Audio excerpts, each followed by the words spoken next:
Meantime, here at home, local school districts and parents are reacting to the signing of House Bill 2.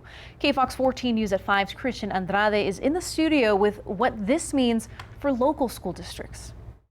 The highly anticipated bill signed, which allocates $8.5 million to public schools across Texas, may not be enough to cover the budget deficit that public schools face here in El Paso.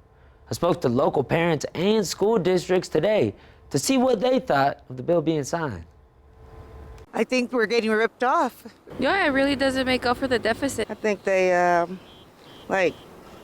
shortcut, they cut the kids out, It's supposed to always be for the kids. The Texas government finally answers mass requests from public schools for more state funding with House Bill 2. The bill allocates $8.5 billion to go to public schools around the state. But the bill likely won't be enough to cover the deficit of every school district. Multiple school districts in El Paso face multi-million-dollar in budget deficits. One of them is the East Leda Independent School District, which has faced a budget deficit for years. They shared a statement with KFOX 14 responding to the signing of House Bill 2. They said, quote, "It likely won't be enough to cover our entire budget deficit, but exact figures are still being finalized."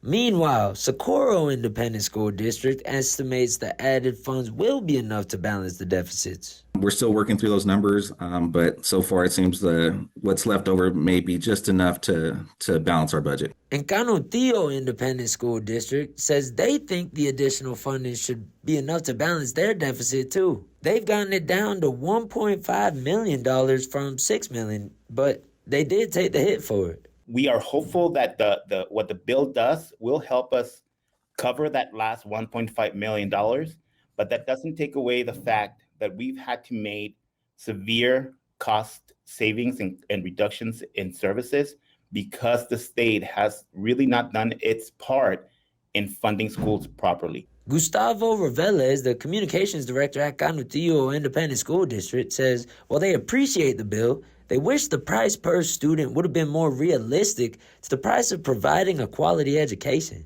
Just on inflation alone, we would have liked to see a 20% increase to the student allotment. Some local parents I spoke with agreed. It's better than nothing, but the issue does need to be addressed, and maybe the state of Texas can contribute a little more. Quit cutting our kids. Quit taking away from their education. They need this money. We need this money. Go kids. Now, we also reached out to the El Paso Independent School District, but they said they wouldn't be able to provide a statement in time for this report.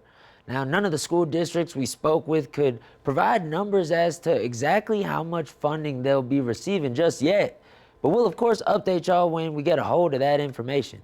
Reporting from the studio, Christian Andrade, KFOX 14.